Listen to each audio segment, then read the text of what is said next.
Okay, we're recording, and let's get. Everybody smile. Yeah, everybody smile. We'll see if Facebook land will connect to us. Tim, you look like a chipmunk. You need it like up here. The light is horrible. All right, it said unable to connect. I'm going to try one more time, and then we're going to stop that. I'm taking my desk down. No! No! Freak that bad boy. What is going on? Tony, work your chair again. That's awesome. Okay, let's just get started. We can all see how much of a disaster we all really are. Josh, you are being recorded, by the way. So well, you can edit all this. No, doesn't get edited. It's real. Okay, we're real. It's even better. I don't care. Right. Look like it's... So, okay, we're going live. We'll fix the words later. Hey guys, how are you? Hey, Kenny. Hi, everybody look and smile. Woohoo! All right, so super excited to be back with you guys. It's been a while. How you been? Fabulous. I feel like we haven't talked in a while. Fantastic. Our community due was off schedule. That's why. Yeah. So Tim, what happens in group text stays in group text. Is that true? Duly noted. Yes. Or is this our opportunity to share our group text and all the information that we provide? I think we share to the 90th percentile. To the 90th degree, yeah. 10% we keep. Awesome. Well, we are super excited if you're watching with us, and I'll have everyone go around and introduce themselves and say their name, where they're from, and what their production's on track for, because that's going to be what we're going to track for and what their goal was. And we'll talk about that today. Today is all about, what do you say? You guys want to talk about where we are in relationship to goals, how we set them, and how we stay accountable to them? Yeah. Or how messy that is? I think we have a real conversation about the reality of what that mess looks like. It sounds fantastic. And the reality is it's a bleeping mess. Yeah. So Tim, why don't you introduce yourself, and then we'll go around the circle. All right. Tim Houck here in Baton Rouge, Louisiana.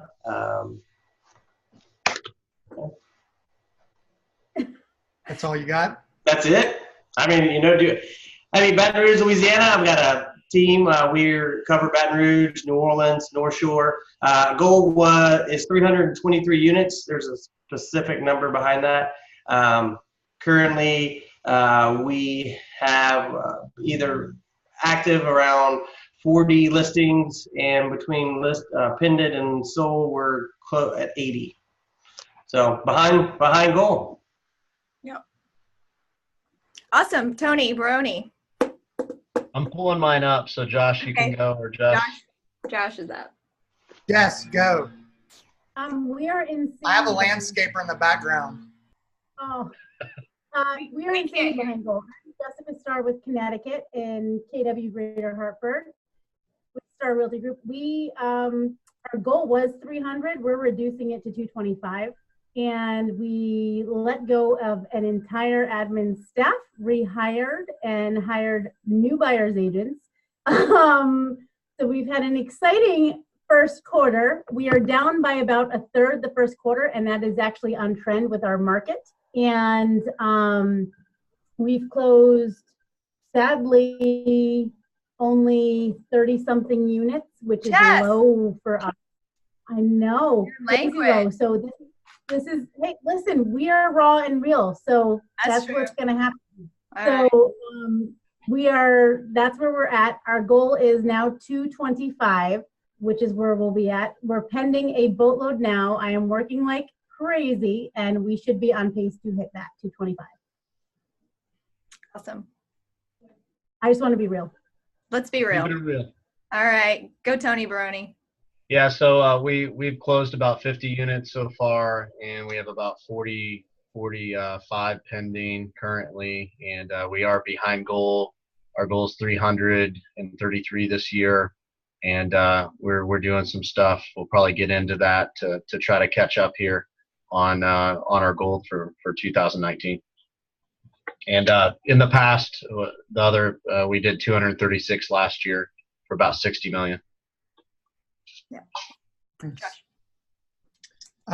Josh Anderson, Nashville, Tennessee. We are actually, I think for the first time in a long time, we're actually on goal, which is nice. But I don't really consider that. I think we have to be significantly percentage-wise higher than where we are. We are a little over 100 between closed and pending, and our goal for the year is about 265, and I think that comes to 103 million in volume.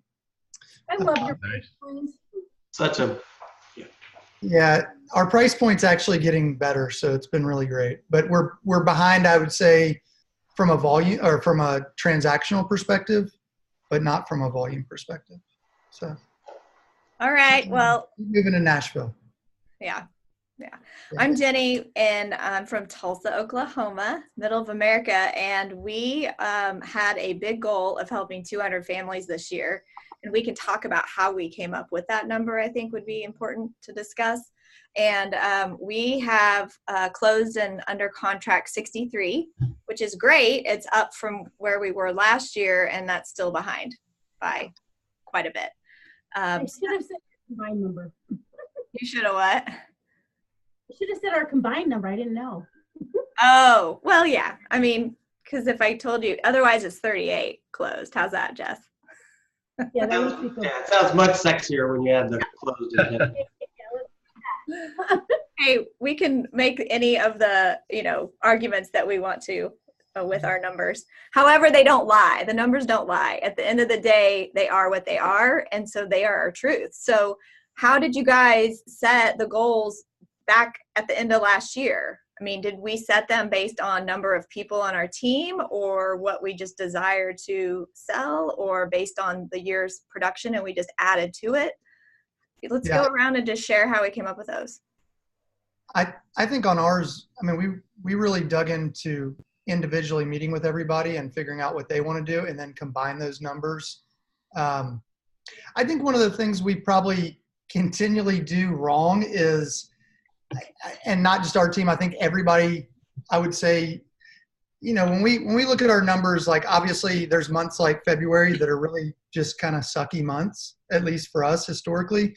And then there's months like April where we totally crushed it.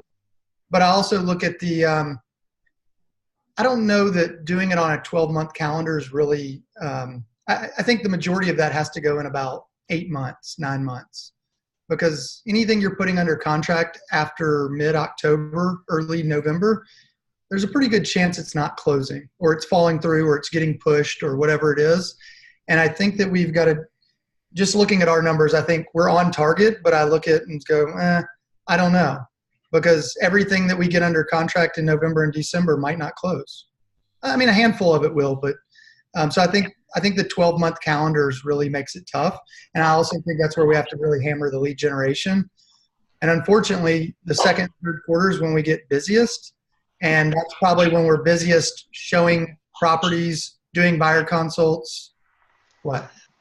Well, I have a question. Okay, so that's great. And you guys, did each agent on your team set their goal and you added it up, and now is each agent on goal, or have you added extra units that are keeping you on track?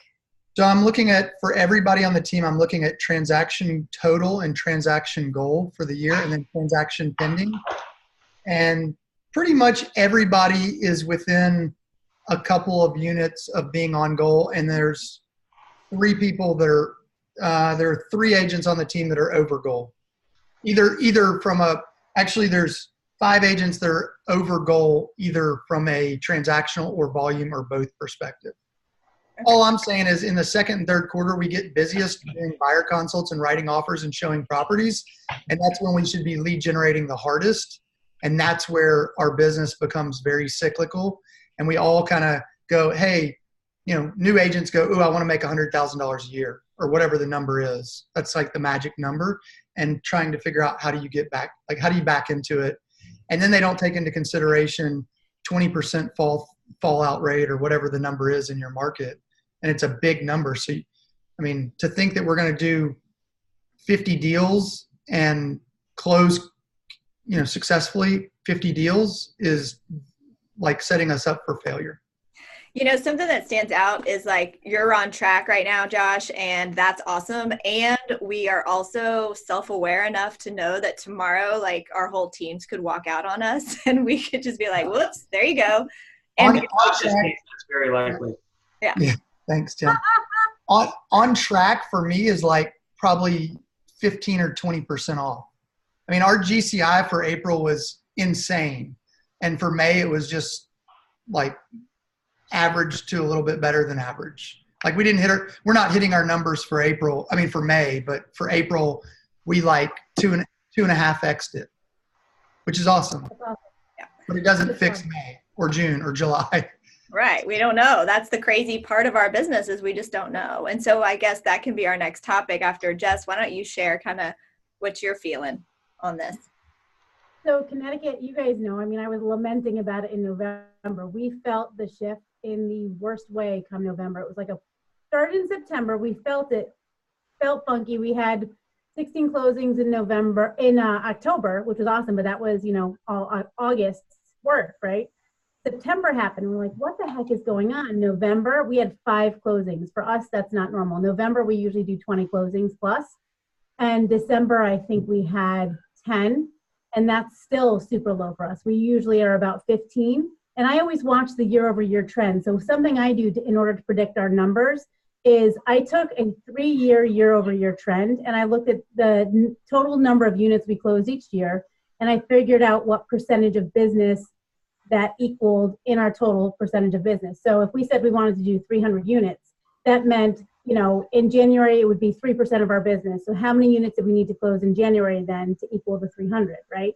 And then I backed out how many agents or how many units per agent based on their goals, right? So we took their goals, worked that number into our numbers, and then said, how many extra agents are we going to need if that's the case? Well, then we had to work in agents either leaving or admin that we needed to let go of or choosing to leave or whatever. And, you don't necessarily always account for that. So that can throw a monkey wrench into things, right? And then you have to go retrain them and, it's a whole new bag to deal with that. So on top of having the shift in the market. So keeping a positive mindset and luckily having friends that call you out when you don't have a positive mindset on things is super helpful too. So that is definitely a bonus. Sometimes, even though it can be hard to hear, you definitely need to hear it. So, and I always try to be positive about it. What's that? You're welcome. Both, especially Tony and Josh, were great on that, and I do hear it. And I do it for other people too. Like the thing is, you need to surround yourself with people that are going to call you out on your crap. To be honest with you, and if you want to have a pity party, have your pity party. You can, but you need to also make sure that when you do that, you only allow yourself a certain amount of time to do it. The problem was we kept getting hit with it like a wave. It kept being like, over and over again, turbulent seas. So right now it's great because we have those people in place. They're lining up. The market has picked up. I'm working like a dog because the market has picked up. I looked at it and comparing it to you guys with the weather and everything else with the shift in the Connecticut market.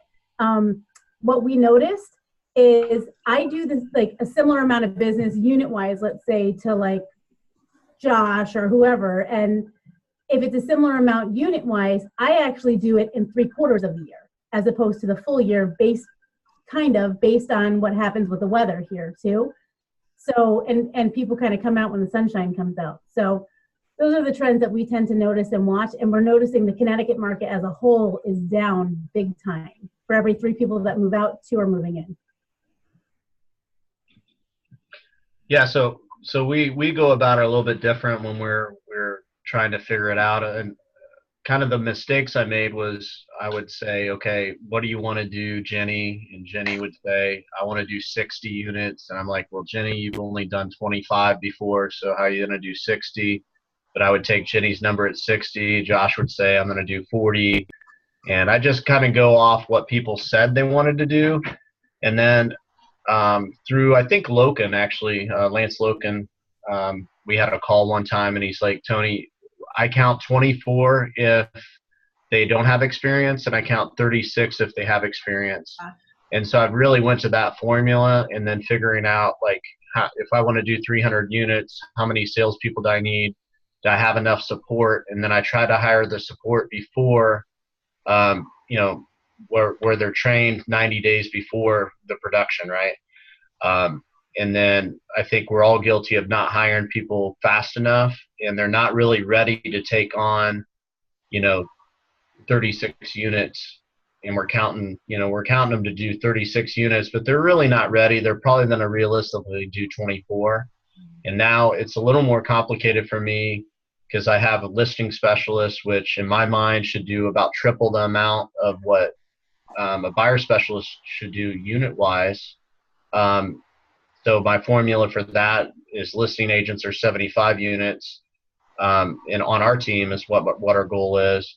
And then the other aspect is Kate's our lead buyer specialist, and she has a showing specialist. So, she did 60 last year herself, and now what can she do with the right leverage? So we brought a buyer specialist to work alongside her, or a showing specialist from the industry name of it. And, her numbers are now 100 this year. So, I think it all changes depending on your model as well, but you gotta figure out like the structure and not have people go off of randomness of like, I'm going to do 2,000 units myself, like that's not necessarily a good strategy. So you got to have a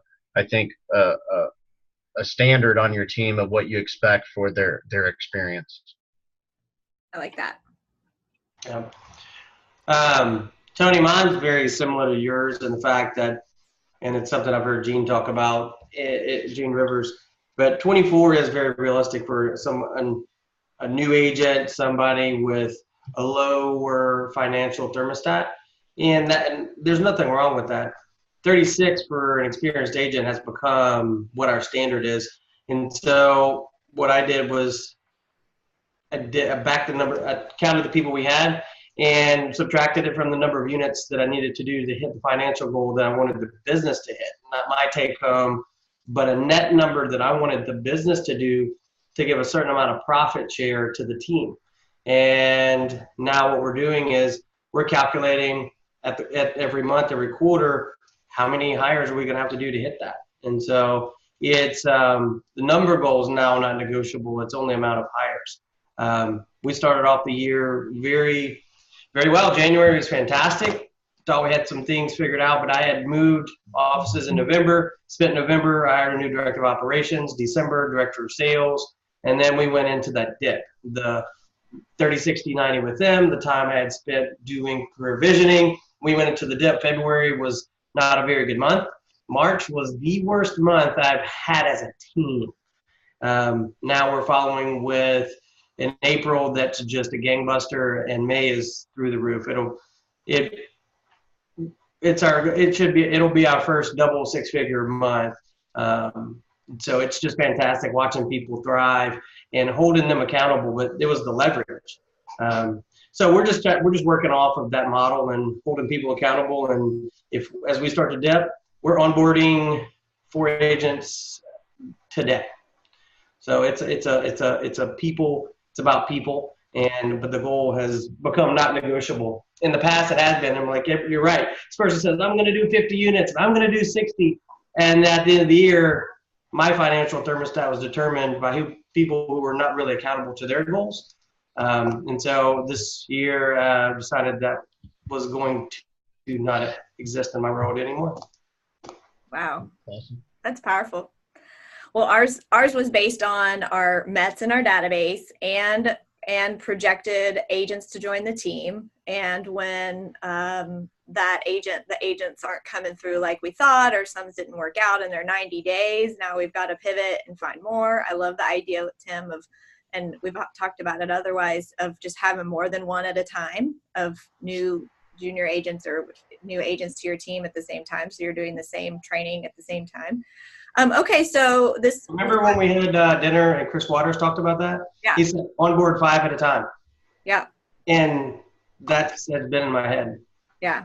Well, you're going to be doing it anyway. You might as well double up. What, Jeff? I think we should talk about that. Okay, go. So I was of that philosophy because I would do the onesie twosie all the time too. And last year I was like, screw it. And I started doing like 3 at a time. I think we got up to like 14 or 16 members, something like that.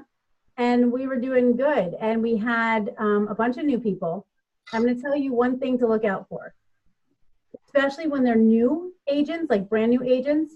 Sometimes if you don't have the other right leverage in place, or the other right admin in place that can help offset it, or the other right leaders in place that can really take that leverage off your plate, you will become exhausted and worn out, because the amount of extra time it takes for the newer people. You know, I had accountability calls, or we would have the Google Hangout check-in twice a week. We'd have the team meeting. They each had their 411. And I would have that leverage off with my director of ops at the time, some of that. And then I would also have the training that I would do, the educational pieces once a week as well, and oversee the contract, because they don't know how to do the contracts from the beginning for them as well. It was exhausting. And the extra calls and all that kind of stuff, even when you time block in when people can talk to you. So just be very careful of taking too many people at once. You know, when you get 5 people at once, if you don't have that right leader in place as the leader, they're going to come to you. Get it all. You get it all. Here's the thing that I see. Like, I think the idea of hiring 3 or 5 people at one time is amazing. I also think it's fairly unrealistic. Tim, how long have you been in the business? 13, 14 years? 13 years. So in 13 years, how many times have you hired more than 2 people at once? How many times more than 2? Yeah. Agent-wise. Zero. Right. That's my point. Ask me if I'm doing it this time. I'm not talking about this time. I'm just saying in 13 years, you've brought on that many people at once. And all I'm saying is it's fairly unrealistic to be able to time it that way. And the other piece is new agents and or your lowest producing agents will always, and I'm doing it right now, always take a disproportionate amount of your time. My top 2 agents ask me for very little of my time. They just get shit done. They know how to do it. I trained them. Yes, I said shit. Okay. So here's the deal. All I'm saying is, everybody wants to build these big, massive teams, and I think that's great. But I think also at the same time, there's an amount that it's like the sweet spot that you cannot grow beyond without, like, the cost of sale or whatever it is that however you're doing your tracking, like for me to grab 200 or 300 more transactions in Nashville would be, my cost of sale would go up dramatically. My profit margin would go down to 5 or 10% instead of the 42 to 48% that it hovered at last year. And so all I'm saying is, just be careful. You need to empower Kyle, and he needs to be able to take that off your plate, because they want the guy. At the end of the day, they want the guy. Kyle's not the guy. Sorry to tell you, Kyle, if you're listening. Sorry, Kyle. But you're the guy. Your name's on everything. You're the guy. They want to talk to you. And that's what I found. The only reason I say this is, you guys know, I would get handed back to me from my director of ops, and he'd say, Jess, they want you, or they want this, or, you know, they felt like overpromised and under-delivered. And I'm like, listen, I'm overseeing all their contracts. I check in with them multiple times a week, if not daily. They get the Google Hangouts where we all chat together and support each other and cheer each other on. They get the team meeting. You're doing the accountability. And I felt like if I had the right leader in place, they wouldn't want me, right? And yet at the same time, they came for you. So Josh does have a point to that too. But there's a way that Keller built his business too, right? He was able to do it. Yeah, I'm not saying it can't be done. I'm just saying you have to be insulated on every front to be able to do it at a high level without it affecting your production or your job with regard to like business development or whatever you're doing in your world, whether or not you're in production, unless you just love answering questions all day. Let's pivot on this, because I think we've hammered that down topic. And this is something, Josh, you mentioned in our group text this morning, which was, how do we get our team members to be all in? And this is my question, like, say some of your team members are on goal and they're showing up, and then others aren't. So where are we, what's the gap there? And is it a team meeting conversation, buy-in of, and then whenever we find that are they a team player or more of an individual on a team?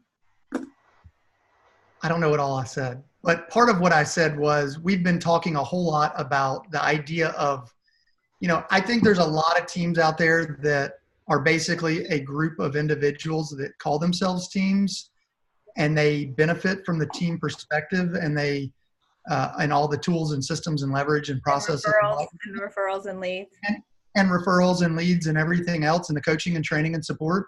But they don't act as a team player when their teammate fell on the ground. Like, when LSU won national championship in 2003, they won as a team. When was that? You don't even like college football. Listen, all I'm saying is, you win as a team and you lose as a team. You either hit your goals or you don't, and you win and lose. And I think there's a lot of teams that say that they're a team and they've got all this amazing, great culture and all these great things, and they're just a group of people that are under an umbrella of a brand. They're not really a team. And I think there's a big difference. And I'm not saying ours is perfect by any means, but I am saying that yeah, you like that?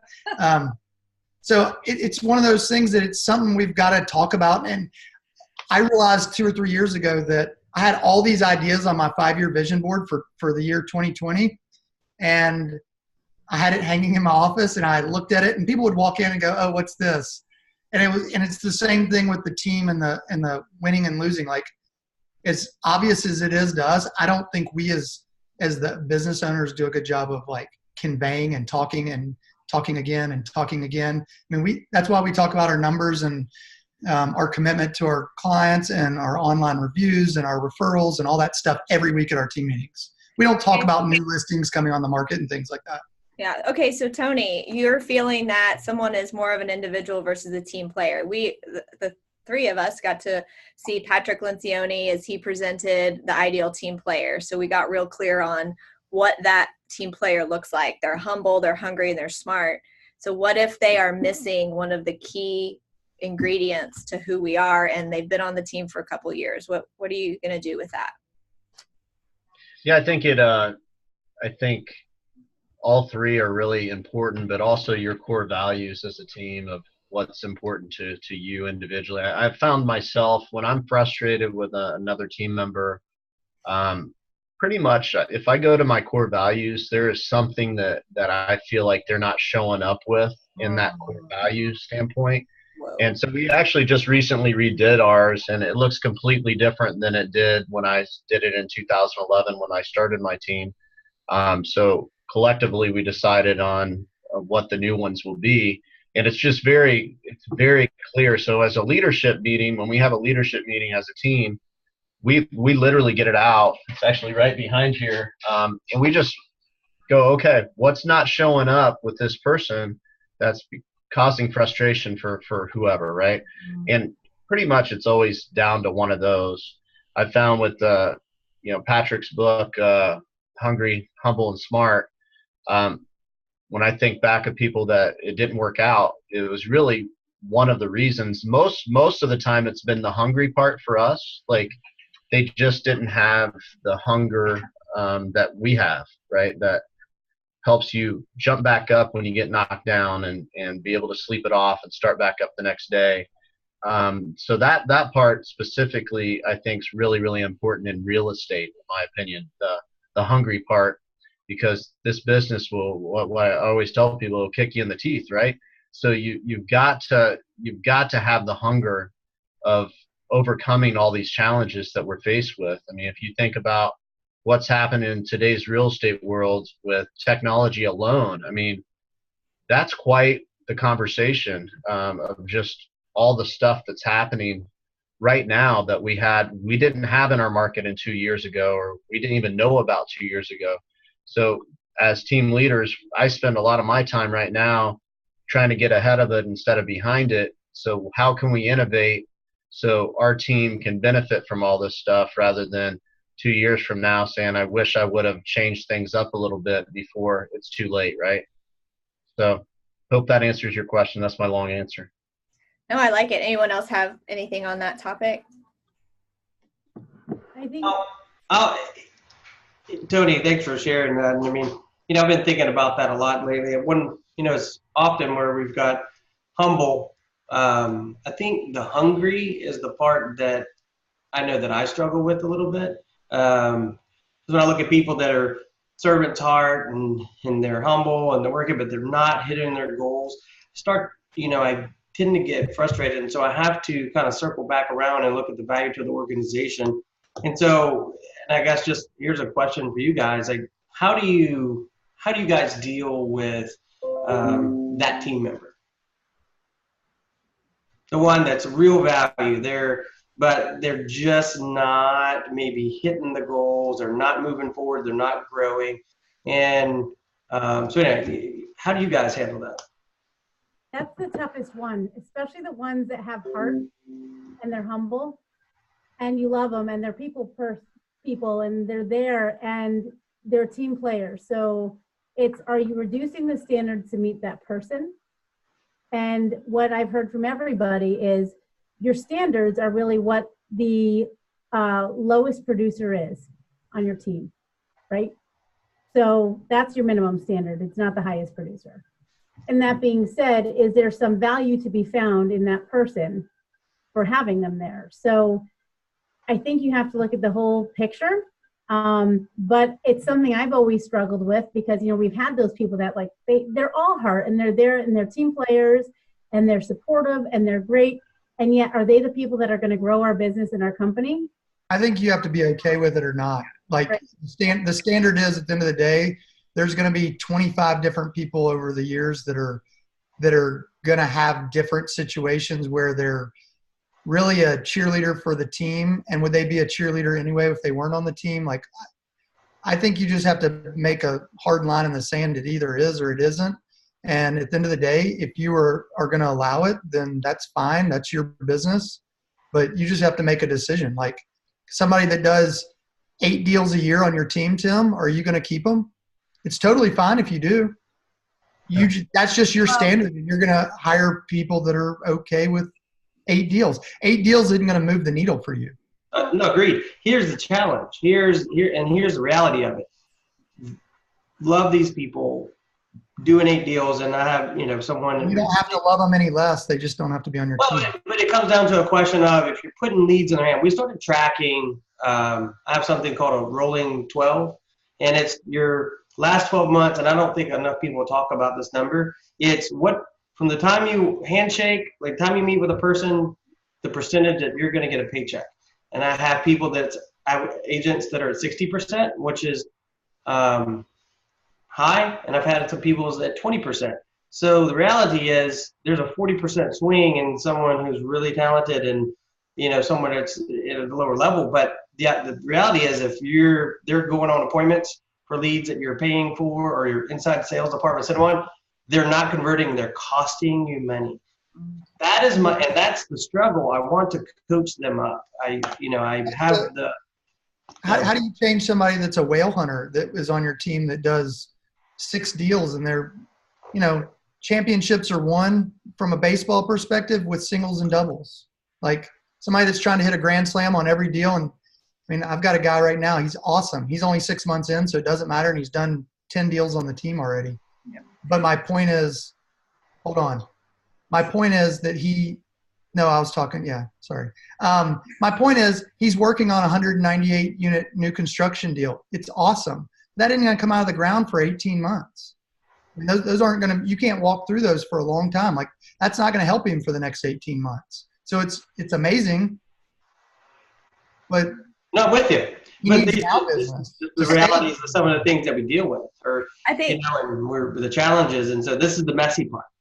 I think that it's also about your value proposition as a team. Like for me, we pay for all of their costs of being in real estate. That's real money, whether they produce or not. So if you're a team that provides all that, then yeah, you may have a minimum standard of 2 a month. That's just it. And then we're fine because the numbers work out. But if you're having less than that, then it's a conversation or you're just not a fit for our team. So yeah, and then let's say you're saying, okay, this is the standard, and if you're not hitting the standard, you're getting less leads. Now they feel chastised because they're not getting the opportunities, and it creates a culture thing that, yeah. So it's a fine line. Would you think that they'd either step up or step out, and that's their choice? And most of the time that happens. I'm just walking through this. You can't give a bunch of great leads that you know somebody else on the team can convert to somebody that you know is not going to convert. I mean, that's really, and unfortunately, they've got to prove to you that they can or want to stay on the team, and they need to be able to bring in their own business until you can. I mean, it's either comes down to scripts and ultimately skill set. No, and I was reading them, just thumbing through the MREA as I usually do, and once you get to the lead. You get to the lead problem. Once you don't have a problem with lead flow, you have a problem with conversions. And Jenny?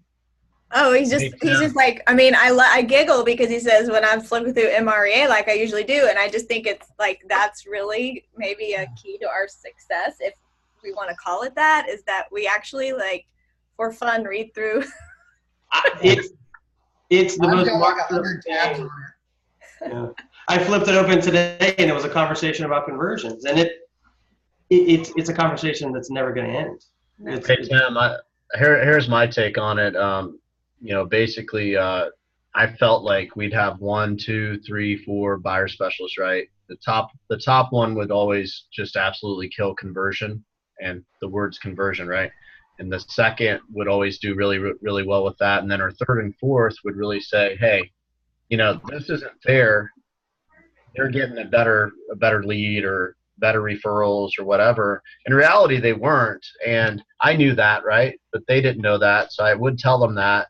So that's part of the strategy we came up with going the showing model with certain agents, with people that are unbelievable at conversion. They earn the right to do that, right? And basically, here's what happened. So this was October last year. We didn't have a showing model set. We wanted to do that, head towards that direction. Kate on our team closed 14 buyers in December, and nothing changed. Same amount of leads, same amount of business. We didn't change anything. We went from she did 14 herself, and that was without help. That was with a transaction coordinator, but no showing assistant. So now I'm thinking like, okay, with people on our team that we believe are superstars, what could it look like if you get them the right leverage and the right model with conversion? So I just wanted to point that out because I feel like that's kind of how our team's built. We don't have a lot of sales agents. Our sales agents averaged 60 homes sold last year on average. And it's because they're great at conversion. It's the bottom line. They're really good at that. And when you've got somebody that does 14 in a month and you've got somebody else that does 6, 7, you kind of look up at the people that are struggling to do 2 and you go, what the hell? Like, I'm giving you every opportunity. I'm giving you the same leads. I'm giving you all the leverage, the systems, the processes, the coaching, the support. Right. And at some point we give, and it's like, it's nothing personal. It just comes down to business and who you want to be in business with. I mean, I tell my team all the time, I spend at least a third of my life with them when I break. I want them to be awesome at what they do, and I want them to be fun to hang out with. Sure. Yeah, and the other part I was just going to add to that, and I know Jenny probably has another topic to bring up, so I'll try to make it short. But, this is how I look at it. This is my mind. What's their goal, right? They came up with their goal. I didn't come up with their goal, right? If they're not hitting their goal, is it really fair? It's not nothing about me or all of us, right? Like, if they're not hitting their goal, they're cheating themselves, they're cheating their family, and it's my job or the direct report's job to make sure they're coached up on whatever that is, whatever the struggle is. And I think we can all agree we all have our own struggles, right? But they're also robbing the team of energy and opportunities. Sure. And I think that's that's the biggest secondary. I think that's secondary though, Josh. And I think It that's is where secondary. people, we always say it's robbing the team and stuff, but really they're robbing their own families. And that's where I take a stand, right? Yeah, I was So just pointing that's- out that those are additional things that they're Sure. robbing all the way around. Yes. And they don't look at it that way. Right. So to have the fierce conversations, Tim, I feel like that's the place I'm coming from always. And it's not comfortable for anyone, including myself. But bottom line is, if they have 3 or 4 months in a row that they're not hitting their goals, they're going to feel like they're failing. And then they're not going to want to be on the team anyway. You're not going to want them on the team. So it comes down to weekly coaching, in my opinion, on who their direct report is.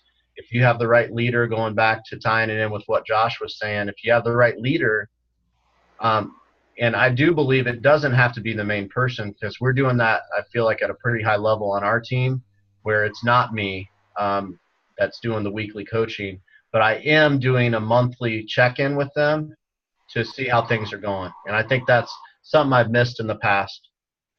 Yeah, I like that. That's good. And you're right. I agree. I'm not doing those. We're onboarding a lot of administrative and salespeople, and I've been through one career visioning. I'm not doing it. And watching other people grow other people is way more fun. It is.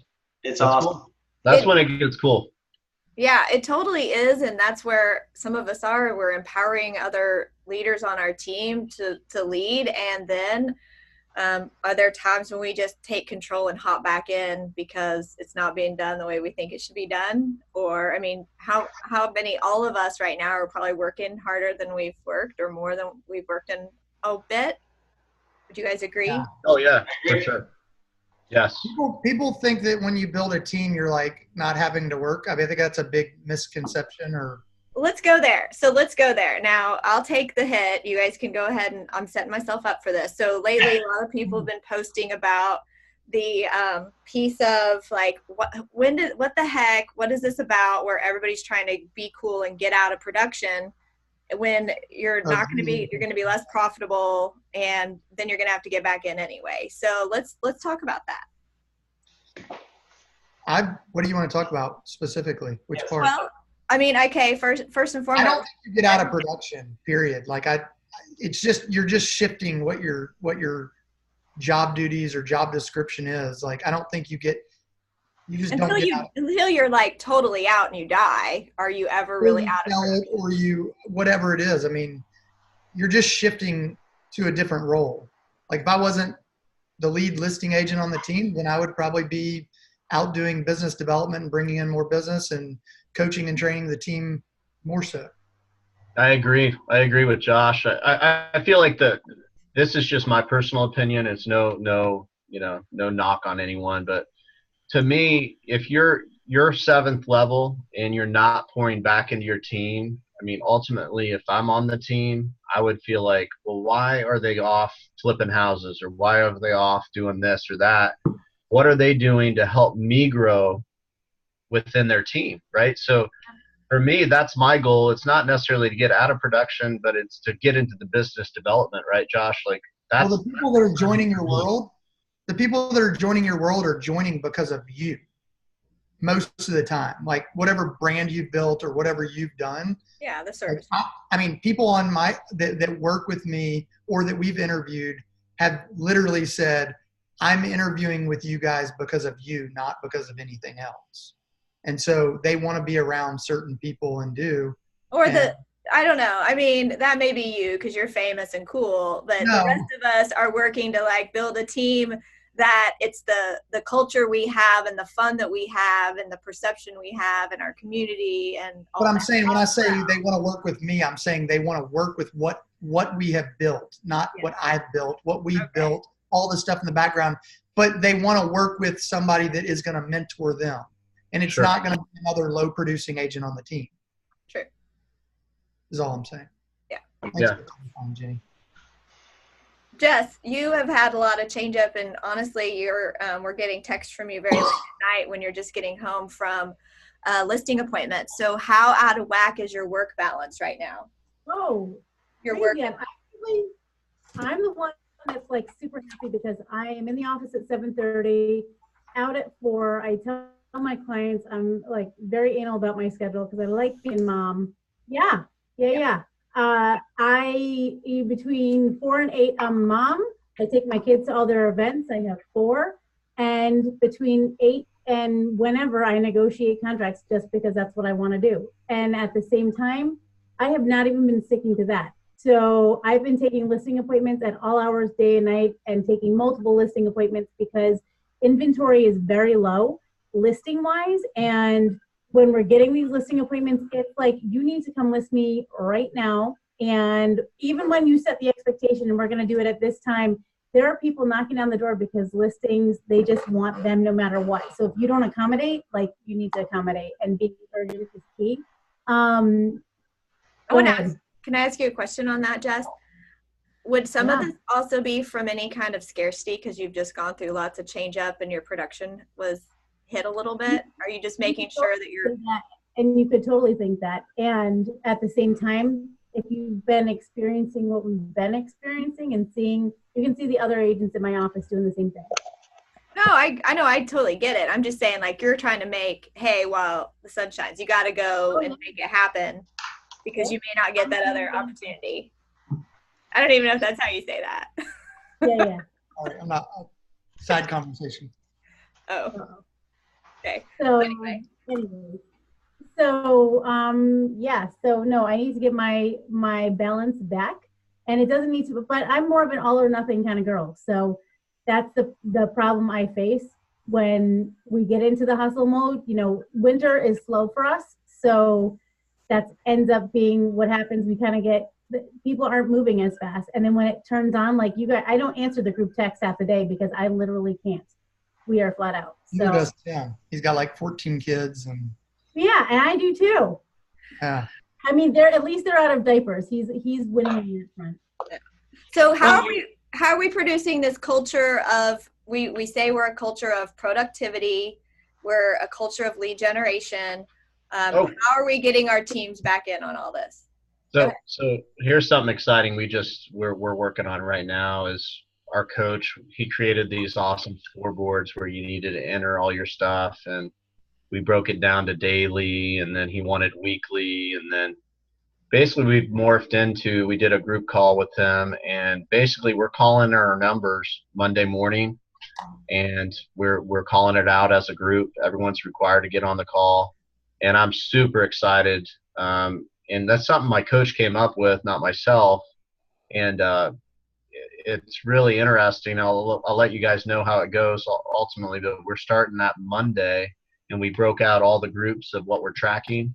And we also broke it down. We decided as a team to break it down from team generated and self-generated. And I think that's an important thing, because if not, you can hide behind some of the team stuff, in my opinion. And I think everyone really needs to lead gen in their own ways. And we're also going after multiples. It's specifically like Josh was talking about earlier, you know, with his associate doing, you know, a builder, it sounds like. So anyway, I think I'm excited about that. And I think that every team could implement that immediately. You know, it's nothing hard, and it everyone calls it out right on the phone. So what are they calling out, Tony, to be specific? Yeah, so it's a lot of categories. So it's contacts, it's listing appointment set, it's buyer appointment set. We actually decided we're going to involve all our admin, and the admin are going to basically have a certain number of contacts as well. And then obviously, guys, you know, the promise, we're tracking the promise, which is for us, it's the referrals received, and it's online reviews. So, and anyone on our team can go those 3 categories. And then our salespeople have some additional categories. And then our ISAs are really, you know, a lot higher than what our salespeople are, because that's their full-time job. So we're tracking listing appointments, buyer appointments. We still have a team of specialists, as you guys know. So we have it all broken down, and I'll be glad to share that with you guys when we get it complete. We already have it figured out. I just don't have it right in front of me. You know, we did we talked a few months ago. I told you we formed an ALC. That's been awesome. So we've got the little committees. they're doing things. I heard a commercial on the radio for one of our events the other day, and I had no idea it was and it was some free advertisement they had arranged for this event. We've got some fun stuff going on and it's interesting during a group interview the other day for, someone on the team asked, hey, we have these committees. How do you feel about participating in things that are maybe it's to do with growth or culture that is outside of production that's on your time? Another agent asked that. I was like, wow, that's a very important question. How do you feel about that? And so that was big. And in the month of April, we did a group contest. We did for April, it was contacts. Wanted to cross 3,000 contacts, and that was just daily tracking. We talked about it during the huddle. We're high-fiving people who did well, encouraging those people who maybe got a little bit behind. And the people that were behind were the people that were writing the most contracts. And so it was kind of shoring them up to make sure they were still making their contacts so they can continue to build their pipeline. We've just been having some fun for us. Culture's been fantastic. It's awesome. Yeah, we just launched another. We're always trying to. Three things come to mind. One is we're doing a Yeti giveaway again with online reviews and referrals with clients. We added the referral part. We didn't have that the last time. And then our goal is 61 closings in June. So that's our big push right now. And basically it started with Kate saying her and her buyer team's gonna do 30. And then of course Craig on her team said, hey, I'm gonna do 31. And so that's kind of the big push that's kind of created the scoreboard. We're like, okay, well, if we're gonna do that, how's that gonna happen? And basically it came from organically, we need to make more contacts and we need to go after multiples. And my coach, I'm working on multiples specifically with GPSs right now on different things and in order to get a lot more business. And then the third thing was we have the Captain Award, which I talked about at Spring Masterminds, but basically our team votes for one another who we feel is going above and beyond as team members. And then we write it out. And then once a month, we read those aloud in our team meeting and we pass them around to everyone. So if I would read Jenny's and Jenny's would read Jessica's and things of that nature. And then they get a monthly massage, a monthly gift certificate for a massage, not by me, by a masseuse. So I think it worked out pretty good and people love it. So it's been really good for our culture and they kind of have the bragging rights for the month. And then the scoreboard's been interesting because the team members are really competitive and they want to win. I mean, bottom line, they want to beat the next person, and it brings out the best in everybody.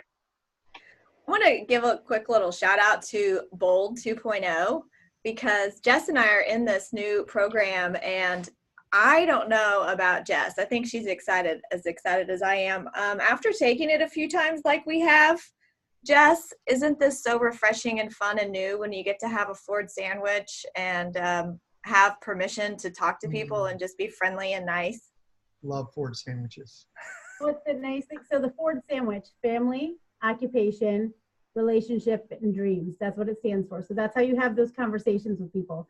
And they talk about how you make different contacts when you're in Bold this time, which is great. So for those of you that don't love making those hard phone calls like the expireds and the FSBOs and stuff like that, they now include text and I think Facebook messages.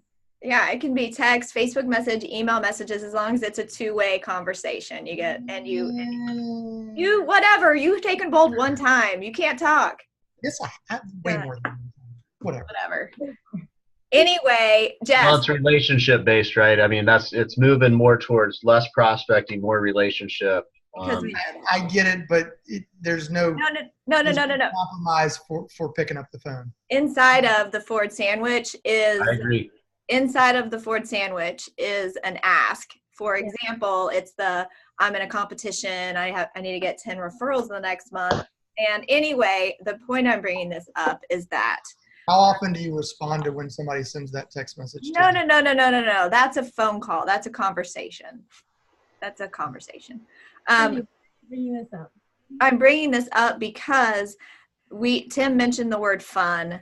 And we know that this business is so hard at times, and we have to remember and stick with the reasons why we got here, which was helping people, having fun, and making lots of money, and helping other people grow and giving back. I mean, all those things. Is there anything you guys are doing near future of how you're having fun with your team? Always using the F word. Oh. Always. Wait, that's not the F word we were supposed to say. No, wait, this Fun. You're gonna die. We were doing Fun. we've been having fun with video and Instagram and all that kind of stuff, and we've been changing a bunch of stuff around, which I love. I was dying because one day we did a video, just randomly we're in the car stuck in traffic going to a listing appointment, right? So I'm like, hey, to one of my agents, I'm like, why do you think people choose to work with us, be on the team, blah, blah, blah? And she goes like this, and I'm going to say this. You guys will die when I say it, but I don't care. She goes, you know what, Jess? It's because we put the F-U in fun. And I'm like, oh my God. So I had to say it. There you go. You're welcome. It's gonna get today, guys.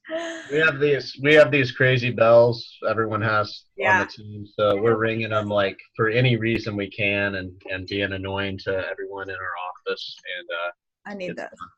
And yeah, just try to have fun, because if your team don't have your back, who has your back? That's what I always tell our team. And you know, it's hard enough with everything else going on, so you got to have fun. We love happy hours. I mean, that's kind of our jam as a team, and they always want to. We did a booze cruise last year. We've done this sounds really bad. I could go off on all the drinking things we've done, but that's what they choose most of the time. And we did a beer bus tour last year, and so yeah, we tend to kind of gravitate towards burning off some steam that way. I can speak for the Tony Baroni team when I say y'all have fun. I can't keep up. Just saying. Tim, you have fun? Oh yeah. What about your awards? You have some really cool awards, don't you, Tim? Yeah, we gave out awards last year. I mean, they're all painted gold, and they sit on these plaques, and each one was tailored to that team member. And so there was like one that was the border defense award. Anyway, we have this one team member where if you literally touch anything on his desk, he like loses his mind. And I mean, and there we had the Bigfoot award. There's this one agent, literally we're prospecting, and you look over and he's just gone. Like, the kid's gone. Like, how did he disappear like that? So we're having some fun, and so now we have them sitting up behind we have a bar at our office, which is fun. But we have behind the bar, instead of liquor, we have all those awards set up. So we kind of joke, and we do some fun things, yeah. Good times. You guys have your mid-year retreats on your calendars yet? No. No. And I'm glad you brought that up. I saw somebody post about it earlier. I think it's a fantastic idea. Really do. Honestly, I never thought about it. Typically, we usually do. Last year, we did a party bus, and we went to the wineries and then the casino. Yeah. And, do stuff like that. So we hit a bunch of those, which is always kind of fun. This year, we might go to the beach and do axe throwing and stuff like that. So we just always do something fun. We've done things super fancy. I've done catered dinners with specialty menus and specialty chefs. And then when it comes down to it, they're like, oh, we just want to have more fun. So we went like this different bowling thing that we have going on. And then we did laser tag, and like they had a blast. Well, that's our hour. We're up. Any final words, or are you guys just done, ready to go crush it some more? Gotta go to we're behind goal. It's time to. All right. Volume's up. All right. You guys are the best. I appreciate you. I'll talk to you in a text here in a few hours. Text me. Oh, yeah. Are we done? All right. Say bye, y'all. Bye. Bye. Okay. We're done. Oh, Tim hung up. That's good. Okay. Bye, guys. I'm going to hang up. Okay. Bye.